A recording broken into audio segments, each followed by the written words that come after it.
ఒక చేతి వేడితోటి ఫింగర్తో ఏం చేస్తారంటే కొన్ని విషయాలన్నీ రాస్తా ఉంటాడు. ఎందుకంటే ఇద్దరు ఆత్మీయ మిత్రులుగా ఉన్న వాళ్ళు ఎవరైతే ఉన్నారో వాళ్ళు ఈ చేతితోటి ఇద్దరు రాస్తా ఉంటాడు. రాసుకుంటూ ఒక 10 సందర్భాలు 10 కొంచెం ముందుకు వెళ్ళినా కొద్దీ రాస్తా ఉంటాడు.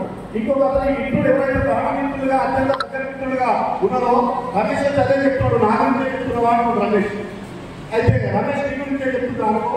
అయితే పోతా ఉంటే ఒక 10 సందర్భాల్లో ముందుకు వెళ్ళినా కూడా రాస్తా ఉంటాడు. రాసిన తర్వాత ఇంకా కొంచెం ముందు పోతే సముద్ర తీరం అయిపోతుంది. అయిపోయిన తర్వాత ఏమవుతుంది, సముద్ర తీరం అయిపోగానే బండలు వస్తాయి. బండలు రాగానే బండల మీద కొన్ని రాస్తారు. రాసిన తర్వాత అట్టే నడుచుకుంటూ వాళ్ళు గమ్యం చేస్తారు. ఆ గమ్యం చేసిన తర్వాత పోగానే అక్కడ కూర్చోగానే ఈ రాష్ట్ర మిత్రుడు లాగా ఇంకో మిత్రుడు ఎవరైతే ఉంటారో ఆ మిత్రుడు అడుగుతాడు, ఏవైతే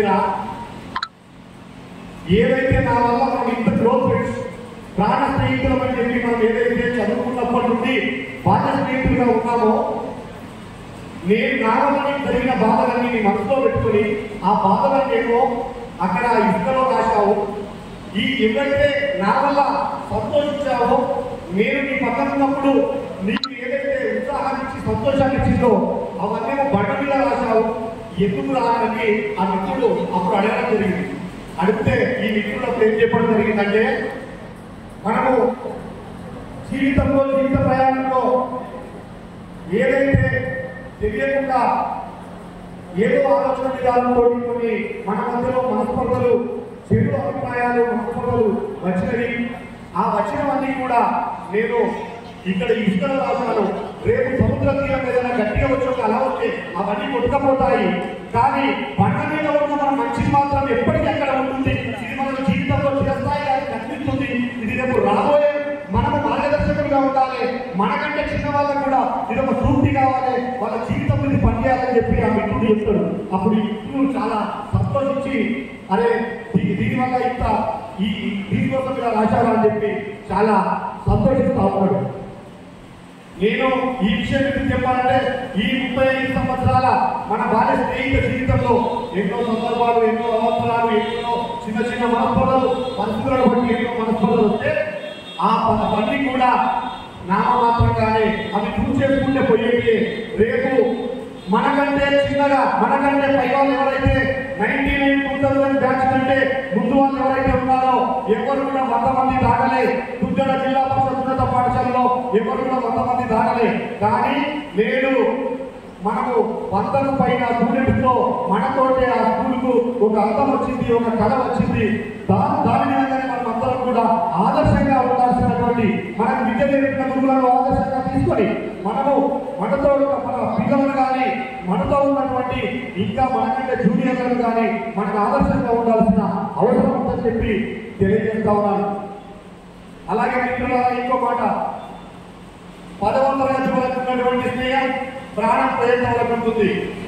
ఎందుకంటే బాల్య స్నేహం అంతా కూడా మన బుద్ధి తెలిసిన కాడి నుండి, ఊహ తెలిసిన కాడి నుండి మనము ప్రతి సందర్భంలో వాళ్ళు అన్ని విషయాలలో కూడా చూస్తూ మనతో గడుపుతారు. కాబట్టి ఆ స్నేహంలో మన గుణగణాలకు ఉత్తమమైనటువంటి స్నేహితుడు ఖచ్చితంగా జీవితం మొత్తం కూడా ప్రాణ ప్రయత్నం వరకు కూడా మన మంచి చెల్లెల్లో తోడ్పాటు అందిస్తాడు, తోడుగా ఉంటాడు. తర్వాత పై చదువులలో కానీ, కాలేజీ లైఫ్లో కానీ, లేదు అని చెప్పాలంటే వ్యాపారం పరంగా కానీ, రాజకీయ పరంగా కానీ అవి నామమాత్రంగా, నిమిత్త మాత్రంగా అవి ఆ అవసరాలు ఉన్నంత వరకే ఉంటుంది. కాబట్టి ఈ 10వ తరగతిలో ఉన్నటువంటి లైఫ్ చాలా ఇంపార్టెంట్ అని చెప్పి కూడా తెలియజేసుకుంటూ, ఇంకొక చిన్న విషయం, మన సగటు జీవితం 70 సంవత్సరాలు. ఇప్పుడు చాలా కట్టుకుంటారు. మనమైతే అంత సహకారాన్ని ఇప్పుడున్నటువంటి ఫుడ్డు, ఇప్పుడున్నటువంటి అన్ని విషయాల్లో కూడా మనం తింటున్నటువంటి, మనం వెతుకుతున్నటువంటి ప్రస్తుత పరిస్థితులలో సగటు జీవితం 70 సంవత్సరాలు అనుకోండి. 5 సంవత్సరాలు మనం తెలియకుండా గడిచిపోయింది. 35 సంవత్సరాలు మనం బాల్యంలో చదువుకున్నప్పటి నుంచి 10 సంవత్సరాలు చదువుకుంటే 24 సంవత్సరాలు పూర్తి చేసుకుని 25 సంవత్సరంలోకి ఈరోజు అడుగుపెడుతున్నామంటే, ఇప్పుడు అడుగుపెడుతున్నామంటే ఈ 25 సంవత్సరాలు ఈ విధంగా మొత్తం 35 సంవత్సరాలు ఈ విధంగా గడిచిపోయింది. 40 సంవత్సరాల వయసు అయితే మనం వచ్చినాం, ఇంకొక 30 సంవత్సరాలు. ఈ 30 సంవత్సరాలలో కూడా మిత్రులుగా చిన్న భేదాభిప్రాయాలు ఉన్నా ఒక చాలా సంతోషం ఏంటంటే అందరూ కూడా చెప్తే బాయ్స్ అందరూ రాలేకపోయేది గర్ల్స్ అయితే అందరూ ఇక్కడికి వచ్చిన వాళ్ళు ఇంట్లో ఒప్పించుకొని ఇక్కడికి వచ్చినందుకు వాళ్ళందరూ కూడా హృదయపూర్వకంగా కృతజ్ఞతలు తెలియజేసుకుంటూ ఈ రోజులలో ఇప్పటి నుండి ఇంకా ఏదైనా మిత్రులు ఎవరైనా మన క్లాస్మేట్లకు సంబంధించి మంచి చెడులలో ఏవైనా మన దృష్టికి వచ్చినప్పుడు ఎవరైనా అందరం కూడా ఒకరికొకరు షేర్ చేసుకొని సందర్భంలో కూడా అండగా ఉంటాం.